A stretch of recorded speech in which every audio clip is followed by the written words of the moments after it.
Hey everyone, welcome back to the layout. It's Sunday, which means another update on the Union Pacific Railroad Evanston Subdivision. For some of you in Australia, it's actually Monday morning, but welcome to the layout and the update for this week once again. My name is Daryl Kruse, owner and builder of the layout, and your host for episode 24 of season 2022. This update features a lot of wiring for the Evanston Yard area, plus a little bit of track work and fascia work and some other things as well. For some reason, I was obsessed with working on the layout this week. I was amazed by how much time I spent. I just seemed to keep pushing myself this week for some reason. Got a lot done. But I also kind of burned myself out, I think. So this next week, I'm not going to do a whole lot.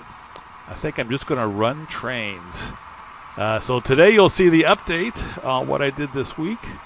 And then a little bit of train running. I think next week won't be much of an update, but it'll be a lot of trains running because I'm going to run trains this week. And I'll try to videotape some of it. Here's the layout as you enter the basement. First off, the peninsula and the main level of the layout. Been working on this since September of last year. There's the path back up to the upstairs.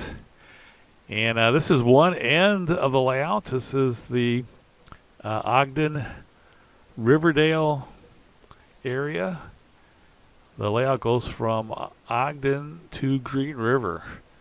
So the first corner there is going to be Morgan, Utah, with a couple of underpasses on each side of the town. Then we come into the Weber River Canyon.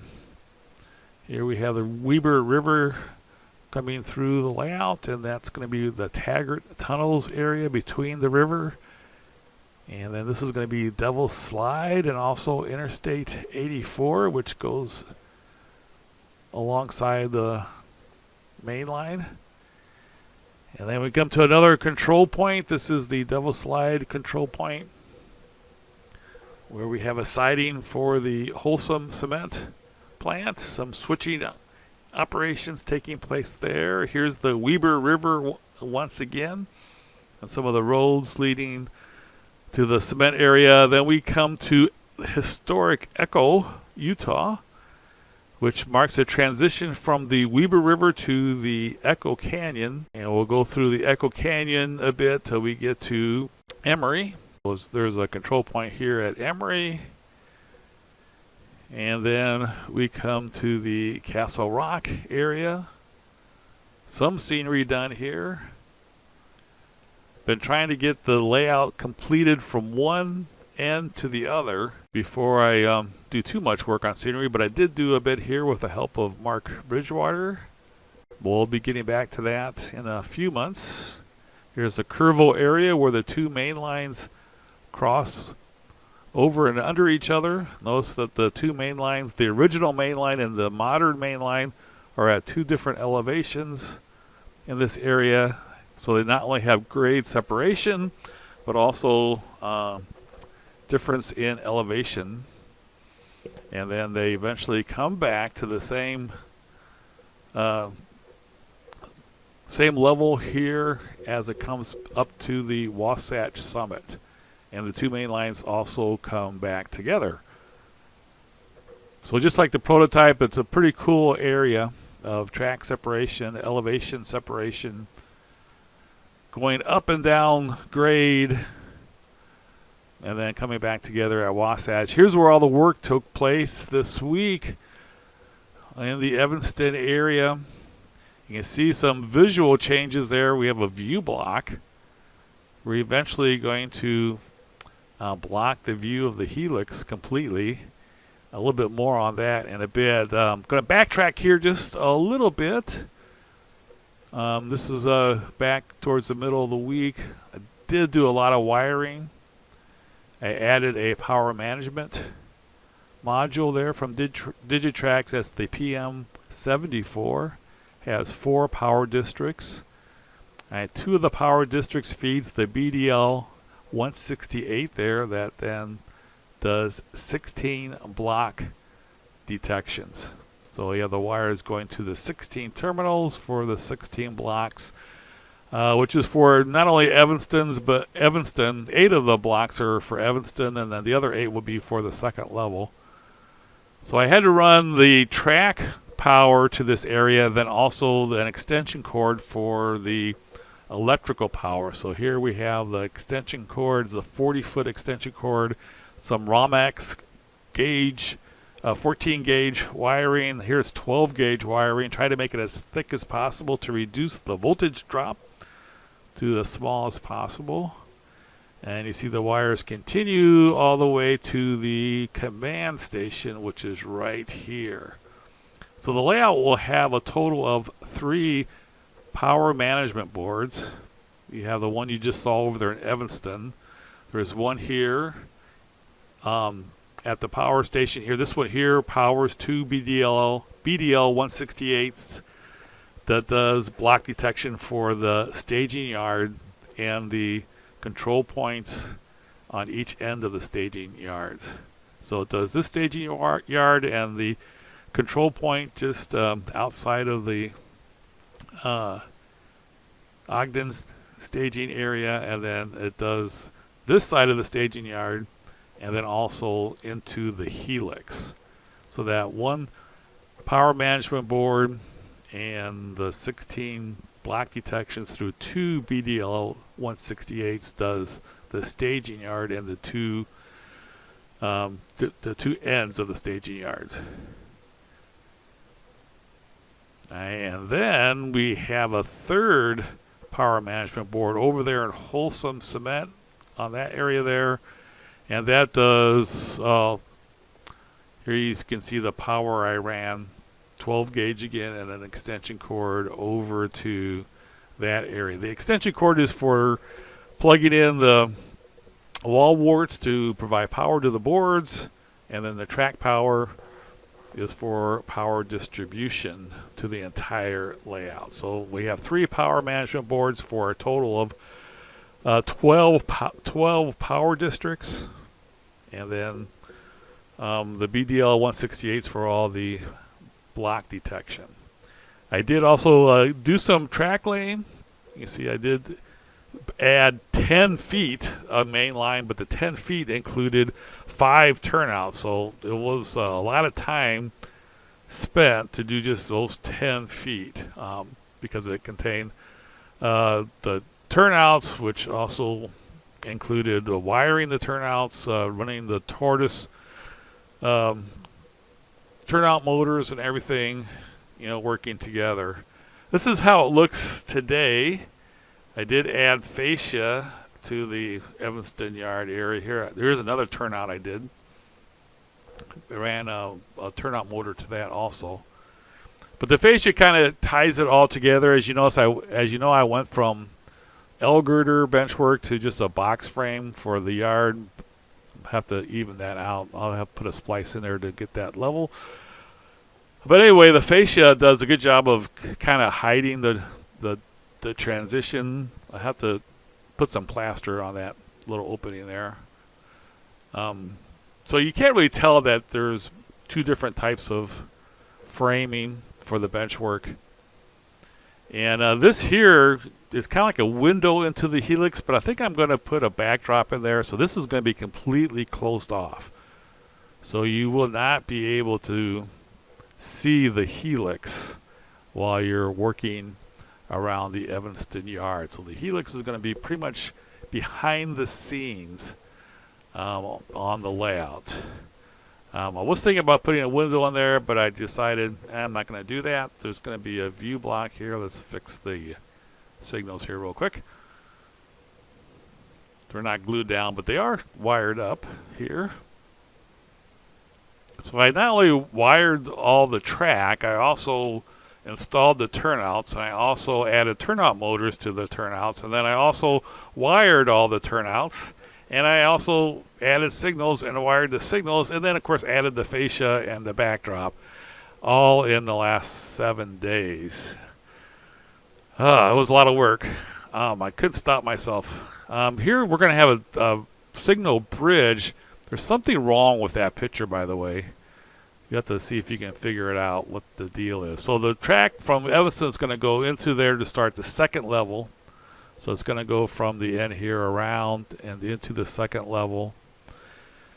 And this is all going to be blocked off. So as that track curves around and goes between the furnace and the stairs, this backdrop is going to continue with it. So this is all going to be blocked off. You can, of course, get to the helix by going under here. If you notice, I put some protection there. I'm going to add a little bit more yet. Don't want people bumping their heads or messing up with the wires.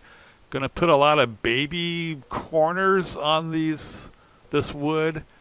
I want to cut those screws off. I'm going to make this as safe as possible. If I have guests coming to operate the layout, I don't want anybody having to get stitches or having any kind of accident. I want to make it as safe as possible. This next week, I am going to run trains mostly, but I am going to add the skirting, I think, and then maybe paint the floor to kind of finish this off a little bit. Here you can see the wiring again. I did add the signal board there. You can see the two cables going for the two sets of signals. And this is kind of how it looks. So next week it'll be even a little bit more finished. The whole idea is that when you're standing here, it's going to look like a finished basement. That's the idea. So I kind of want to close off that back area where the dispatcher is and where the helix is, because that's kind of unfinished area.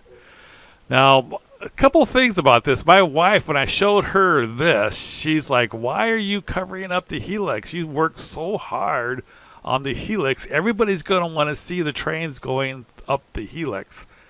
And I'm like, no, that's kind of behind the scenes things. You don't really want that to be visible. You want it behind the scenes. She did not understand whatsoever. So I'd be interested to see what everybody thinks. If you were an operator on this layout, would you want to see that? Now you will be able to see this. So this part, as the track curves around, this part of the staging yard will be exposed. So when you get your train going westbound out of this side of the staging yard, you will be able to see your train depart. You won't see the locomotives, but you will see the cars moving out. Then what I'm going to do, instead of having a window here, I'm going to cover this up. I'm going to put a mirror on the ceiling. One of those long mirrors. I'm going to put it crosswise so you can look. And as you move back and forth, I'm thinking you're going to be able to get a good look at where your train is. This could be interesting to see. And then when it finally gets to the top, you'll pick it up here, and then you'll go ahead and do your run across the Evanston sub. So this would be starting at Green River. So you'd be coming from Green River and then going on the second level. So what do you think? My idea is that when you're an operator, you won't see the helix.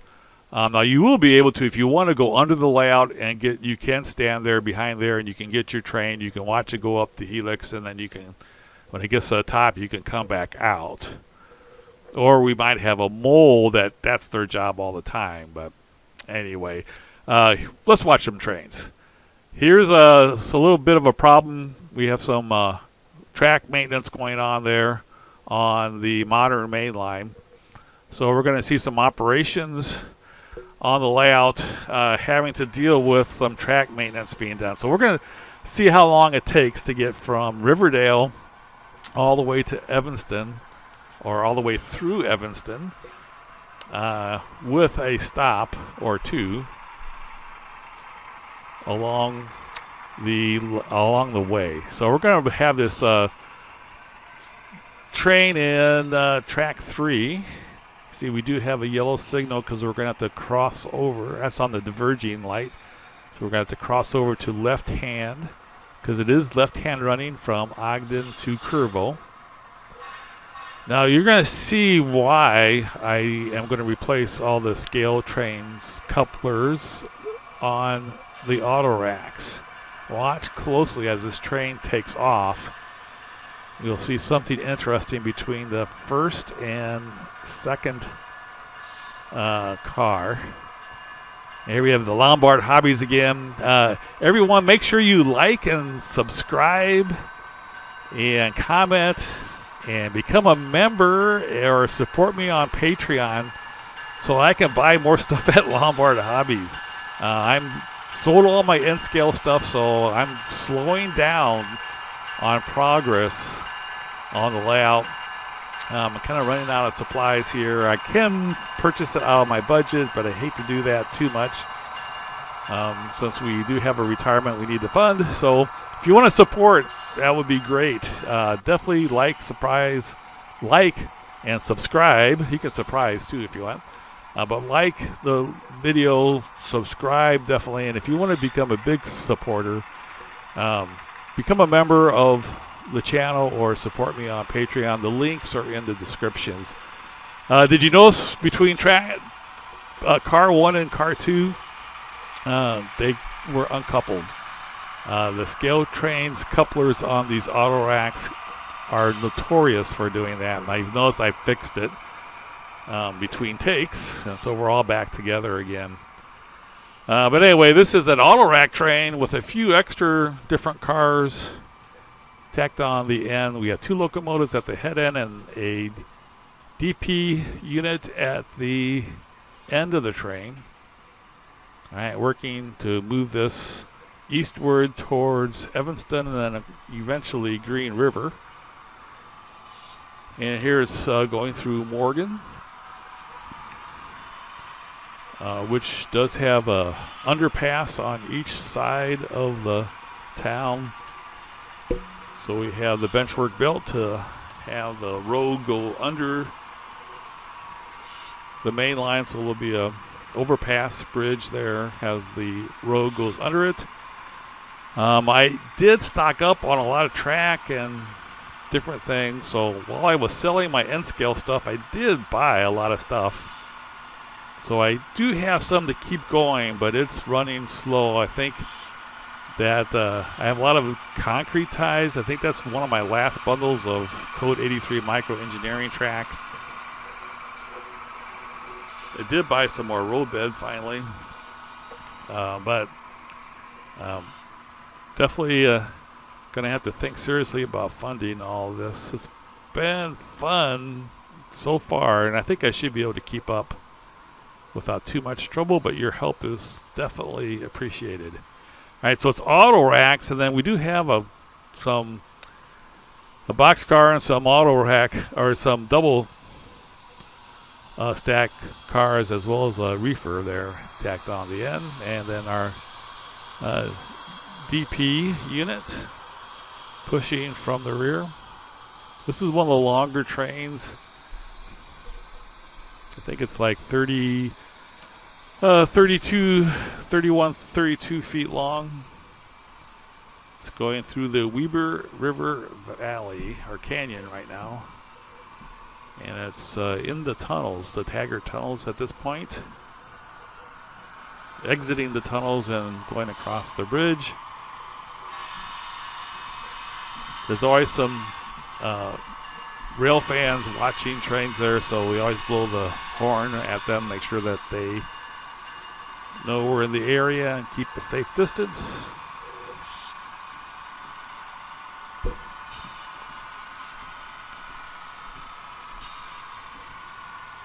And then we come to the Devil's Slide area. Right through here will be Interstate 84. And then it'll be the Mainline, Interstate 84, and then the Devil's Slide. Won't be able to include the entire Devil's Slide, but definitely will represent the bottom portion of it. That should be interesting. And then we come to the Devil's Slide control point and a siding for the Wholesome Cement. This would be a good area for operations, for dropping off and picking up cars from the siding. There will also be a local that will switch this industry, moving cars from the industry spurs to the siding track in preparation for the cars being picked up and dropped off. Here we go across the river once again. We're crossing not only the river but also a road that leads to the Wholesome Cement plant, which will be right in this area here.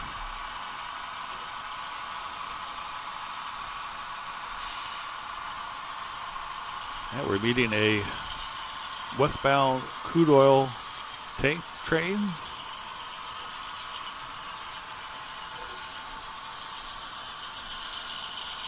Being head up by C44-9 and a couple of SD70Ms. And of course buffer cars before and after the tank cars.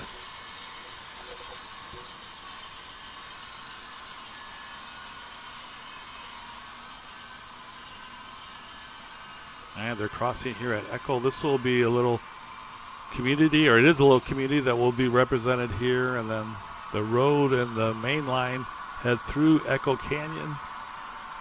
So there'll be a lot of really cool scenery here with the red rocks of Echo Canyon. The road goes off the layout here. There'll be some rocks that it's going around here, and then the road will come back onto the layout here. So there'll be some rocks there to, to justify why the road went away from the main line a bit. And then we come to the Emery control point. Now, they are doing track maintenance on the modern main line, which normally this train would go up the modern main line, but it's not available for use right now since they're doing track maintenance. So we come to a stop. We have all red signals. So we come to a stop as we await permission to go up the original main line, which right now is occupied by another crude oil tank train coming down the Wasatch grade on the original main line.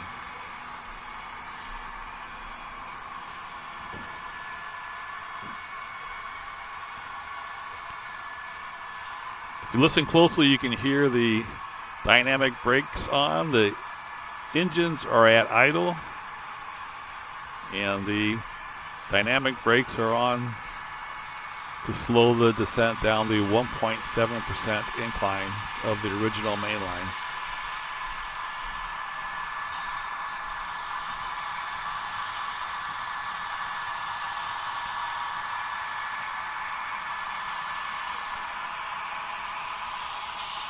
The original main line is a higher grade, also a lot more curves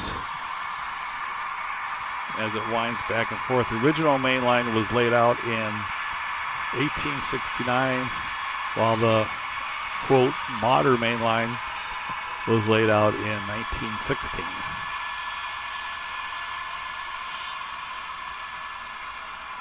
All right, here we're going past the crew doing the track maintenance.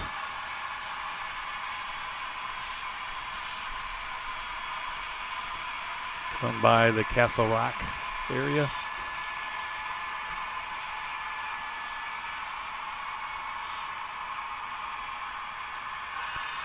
A little late on blowing the horn there, but I guess late is better than never.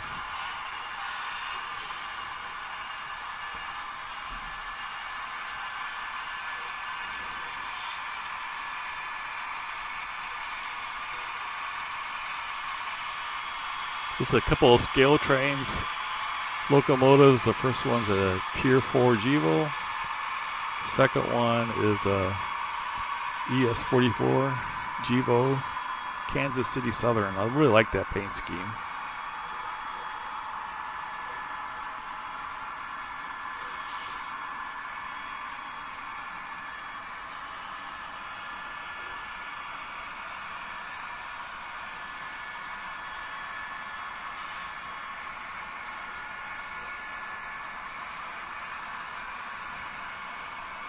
As soon as this tank train goes through, we'll be able to cross over and use the original main line to go up the Wasatch grade.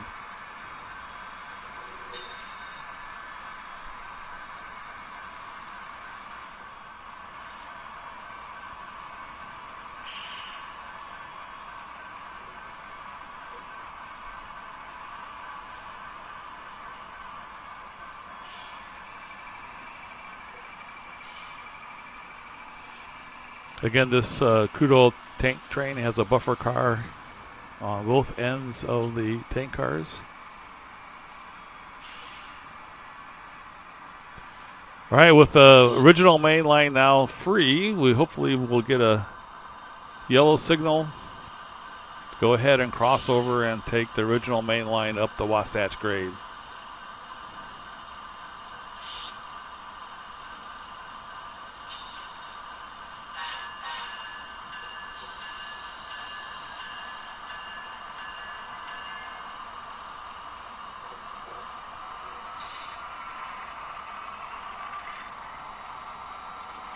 See if we can see the light knocking down the red.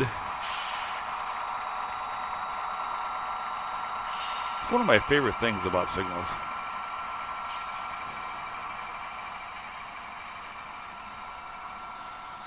And we are crossing over.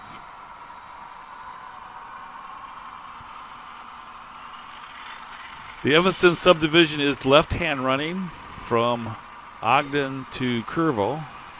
And then, of course, the main lines cross over at Kerrville and becomes then a right-hand running railroad from Kerrville to Green River.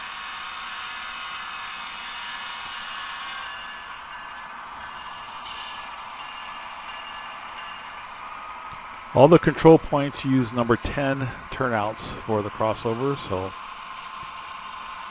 looks more like the prototype.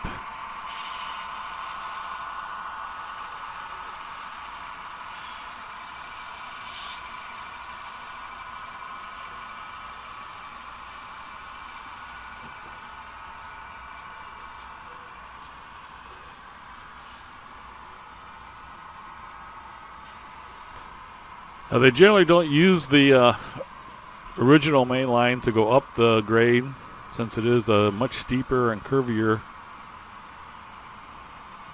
path to go up to the Wasatch summit. But with track maintenance being done, this train is forced to go up the tougher incline.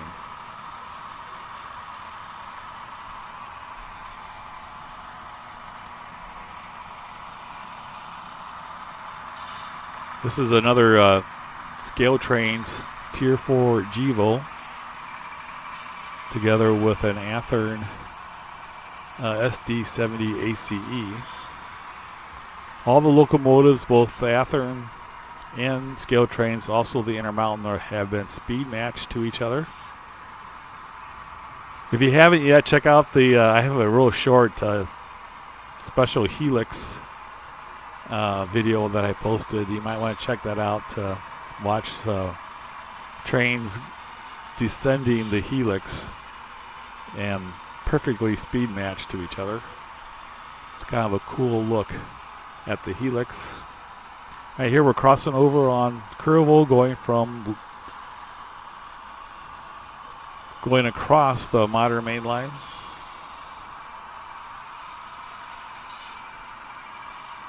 Curves are a little bit sharper on this main line. In fact, this curve right here is all the way down to, I think, 38 inches. That's the smallest curve on the main line on this layout, but it's in a tunnel, so it won't be visible. And here we're back to the broader curves as we come up to the Wasatch summit.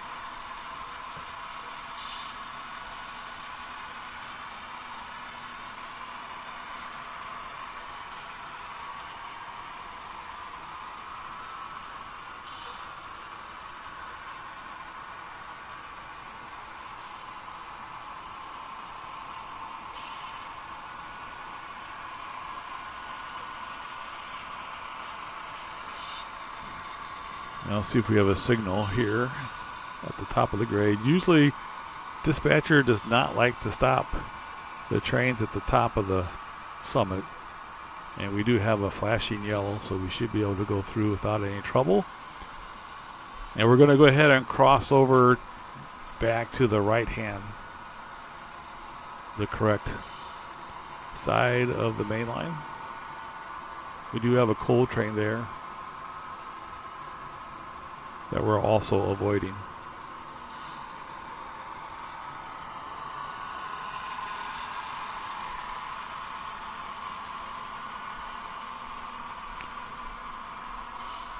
And this is the Wasatch control point and the summit of the railroad.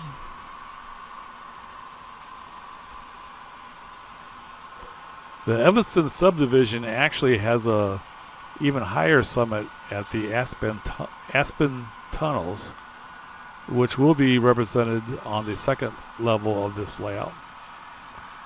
Get to that in a few weeks, maybe a month from now.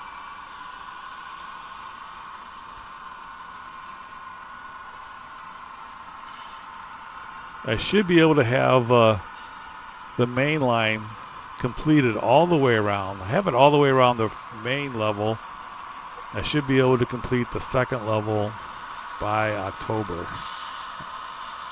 Definitely by Halloween.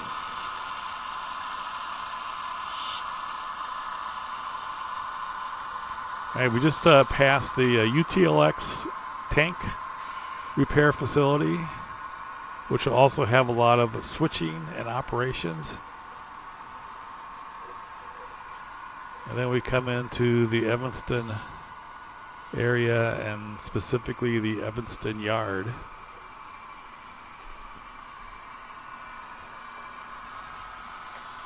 And this turnout here coming up will be the turnout leading into the Evanston Yard. You see, I do have some turnouts kind of laid out, trying to figure out where they're all going to be positioned for the yard, but a little bit of a dead spot there. I haven't powered that frog yet. So you can see I'm kind of figuring out where all the turnouts are going to go. But then this will be the beginning of the yard. There'll be a 7-track yard. 1 track for arrivals and departures, 5 tracks for classification, and then 1 track will be a bypass track to get from one side of the yard to the other without going on the main line. There will also be a car shops here for car repair and also some locomotive facilities, fueling and sanding. I don't think there's going to be a diesel shop. So that's going to be the Evanston Yard. You kind of get a look at the curve here in Evanston. It is a turn back curve, but it's very broad and looks pretty good. All right, finally we get to some new mainline trackage. I was done to right about here last week, so now we're all on new territory. Most of it, the control point here with all the turnouts. So you have a crossover there. That's part of this control point, and then another crossover going the other way. And then they have an additional turnout this time, which will be the lead into the yard again from the other direction. By the way, this bridge is on the wrong side. If you haven't figured it out yet, the drill track is going to be right where the blue line is. So we're going to have to get a different bridge, and it's going to be on the other side. Stay tuned and you'll see how that all comes together. And we come now to the end of this run. Thanks so much for watching. Going to be a lot of trains running this week, and hopefully a lot of trains running in the next update. Thanks so much for watching. Everybody have a great week. Take care.